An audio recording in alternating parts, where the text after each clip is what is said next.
very tough battle out there today. Just talk us through how pleased you are to get through that match. Yeah, it was extremely tough, and there were moments in the match where I thought I was gonna lose, but then my belief somehow woke me up, and just I tried and I found ways to to come back and to close out this match, because it wasn't easy. She was playing with nothing to lose. She was playing very, very good, and yeah, I'm glad I found a way to win. Okay, who'd like the first question? Courtney? Oh no, Matt, go for it, Matt. Courtney, go. Courtney? Ray, you said that there were moments in the match you thought you might lose. What were those moments? I would say that in the first set I felt that way, because I did not feel my game. I was very defensive, and I haven't been feeling like that in a long time. I mean, you've seen me in most of my matches. You know how my game style is, and yeah, I wasn't feeling that good, with my attacking, my offensive game.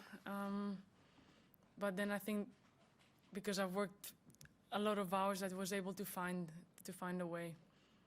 Okay, Matt? There's this moment in the match where, and you've talked about this before, the crucial moments, and it's like you're either gonna go this way or you're gonna pull it back. What is it that you've learned, and what is it that you're working on that today helped you not go over the edge and sort of lose your composure as everyone does occasionally, and you've just been very open about what's happened. I think that it's, of course, part of the experience I've built all these years. I think that maintaining that high level the last couple of years means that I've been getting out of these situations more than not, and I think that it's I don't know, I just feel like it was naturally a way, that I found a way naturally, and that just was able to turn things around. I think that it was not a massive effort that I had to do mentally. Next question, Courtney?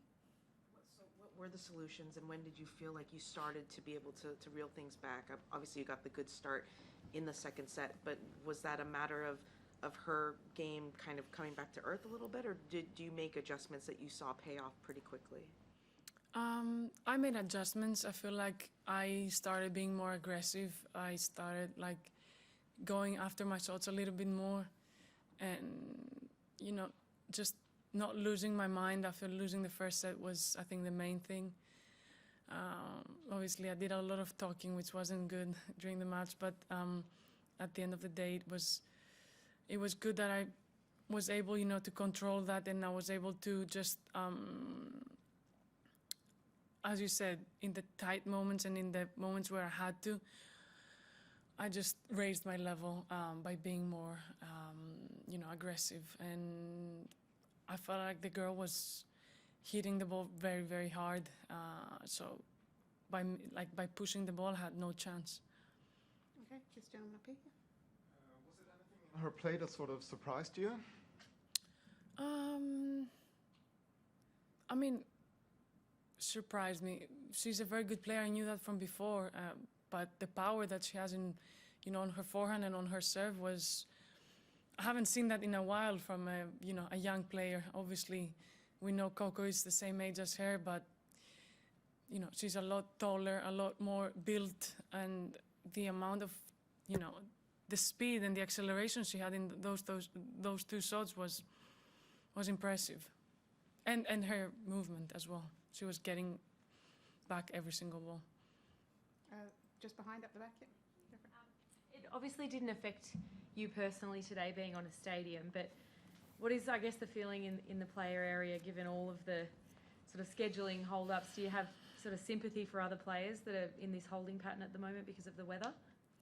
I mean, of course, they're very unlucky, because the tournament as well. Yesterday, because of the heat, then because of the rain. Today, again because of the rain. it's just, pure bad luck, I would say.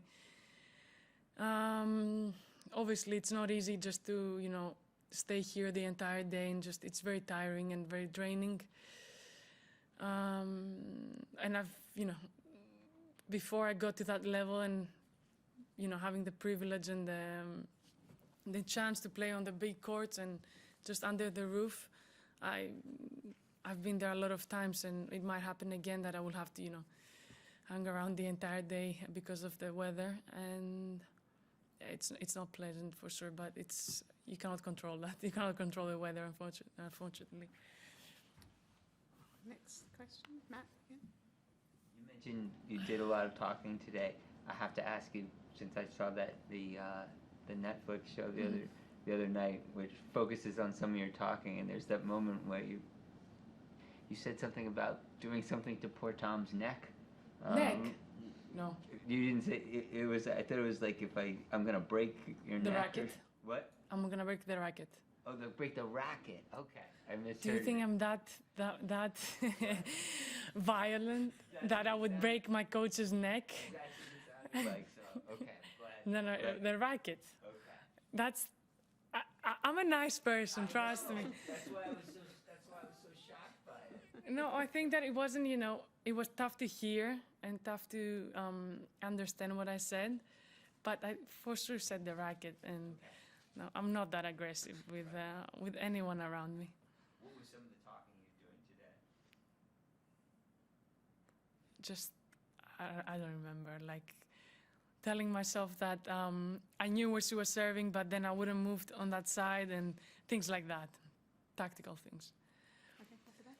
Yep. Yeah. Staying with the talking, there was a point, I think it was late in the second, where you were unhappy about something going on down the other end.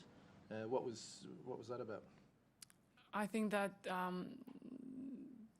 during a match you can be very pumped, or the way that some players celebrate their points, it's not appropriate, and I wasn't happy with that. But